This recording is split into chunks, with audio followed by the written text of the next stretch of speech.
When Bayan Khateeb posted an Instagram story on October 8th, she claims she intended no connection to the Hamas terror attacks the day before.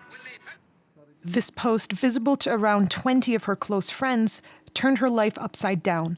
It showed a bubbling skillet of shakshuka with the caption, "We will soon be eating the victory shakshuka," and a Palestinian flag emoji.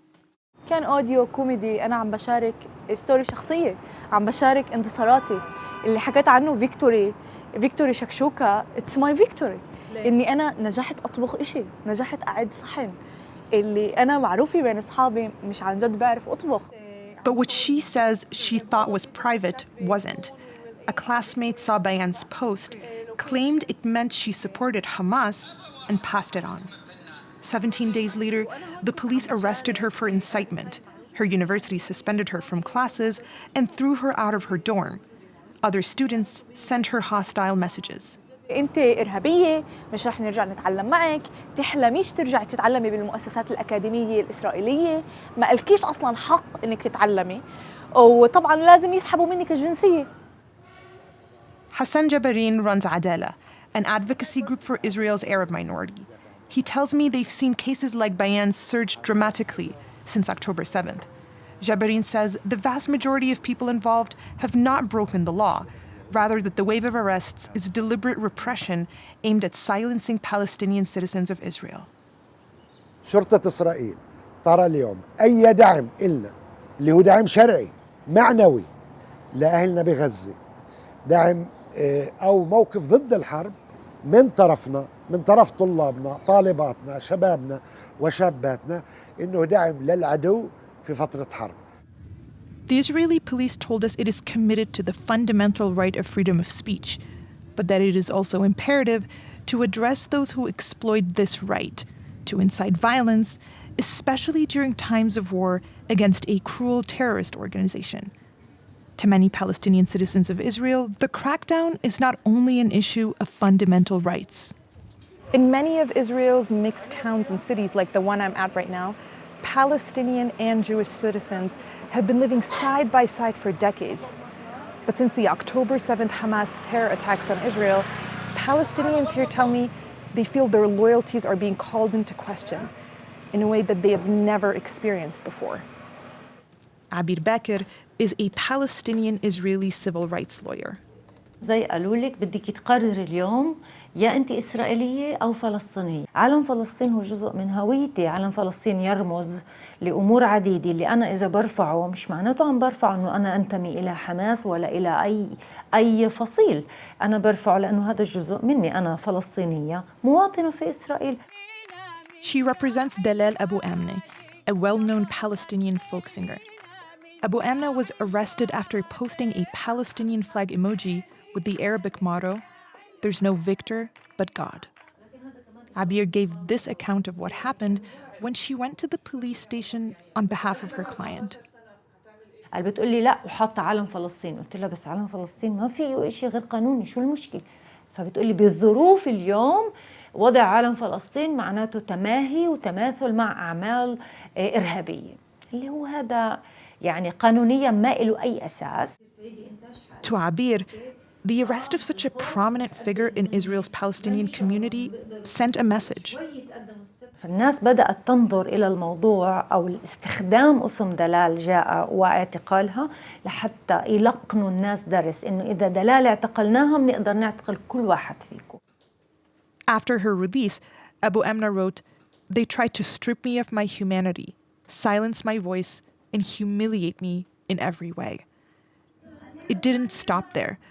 Abir tells us the singer is now plagued by right-wingers demonstrating outside her home. She's just one of many Palestinian Israelis whose brief encounters with Israeli police on minor matters have had far-reaching consequences. This is Yarmouk Zoabi's hummus shop in Nazareth. He put a Palestinian flag with a fist onto his WhatsApp status. Police officers arrested him, and he spent a night in jail. وما حكوا على اليد يعني كان العلم انه هذا علم حماس. اكيد فيش شيء بمنعهن بايش بدهن يساووا ولا شيء بمنعهن. ممكن باي وقت يجوا يعتقلوا اي شخص تحت اي تهمه تحت اي بند. Student Bayan Khateeb's future is on hold. She was never indicted by prosecutors, but her university's disciplinary committee found her in violation of its code of conduct, and she's now waiting to see if she'll be expelled. I ask her what she fears the most.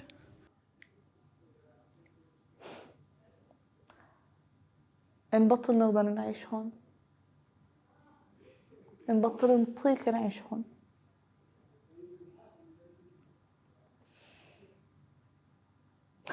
وبعد ما كنا دايما بدنا نعيش هون.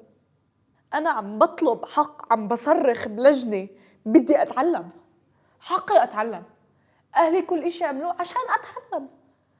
تخيلي حقك هذا أنت بتطلبيه، بتصرخي، بتستنجدي، بدك تعيشي، وهو حقك. وأنا مش رح أتنازل عن حقي، أنا بدي أتعلم هون. She's one of many Palestinian citizens of Israel who feel their rights are being restricted in the broader aftermath of the October 7th attacks.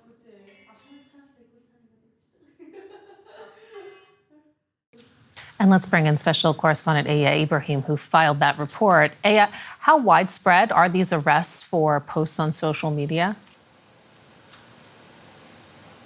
Well, we did try to get some numbers from the Israeli police. They didn't provide us any numbers, but did provide us with that statement that we just mentioned in the report. According to rights groups, there are varying numbers. The arrests connected to social media posts are thought to be in the hundreds.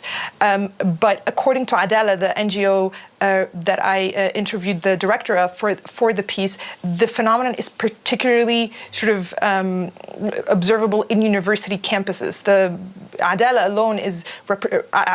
alone represents around 90 students at 34 colleges and universities who, in the direct aftermath of October 7th, were arrested in connection to similar social media posts. But what people have been telling me throughout reporting this, it's not so much the number or the quantity. It's more of the sort of the mood and the message that these arrests send. And what people have been telling me is that this is very chilling and terrifying for the Palestinian-Israeli community, because as we saw in this report, it may be a post that, rightfully offends some people, but the consequences for the people who've posted them, even if they've been found not to have broken any laws, can be dire. I mean, this student is now waiting to see if she will lose her place of study. She's almost done with studying data science at one of the country's most prestigious universities.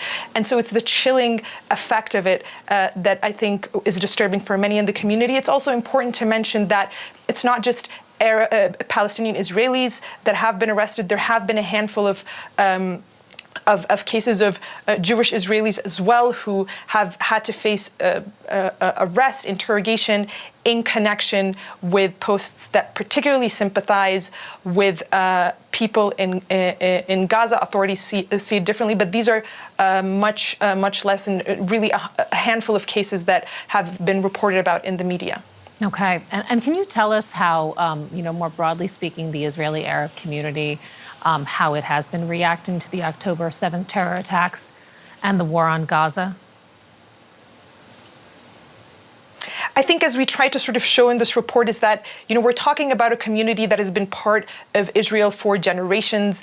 The Palestinian Arab community, these are descendants of Palestinians who were living here, but did not flee sort of in the war fought over Israel's independence. So they are part of this country. They speak the language, they have jobs, they're fully integrated. They do, according to interviews that I've done, face discrimination, daily discrimination, but legally they are citizens. And so, of course, there's a measure of loyalty to Israel, but at the same time, they are Palestinian in their identity, and they, relate to the larger Palestinian community globally, if you will, be that in the West Bank, in Gaza, or even across the world. And so they do feel like their loyalties are often being questioned, and any slight expression of that identity may be misinterpreted.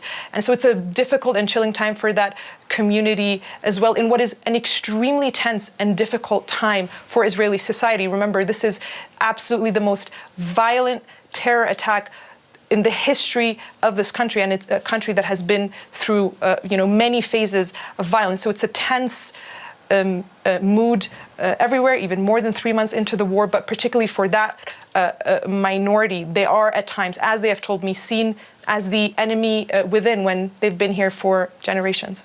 Special Correspondent Aya Ibrahim in Jerusalem, thank you.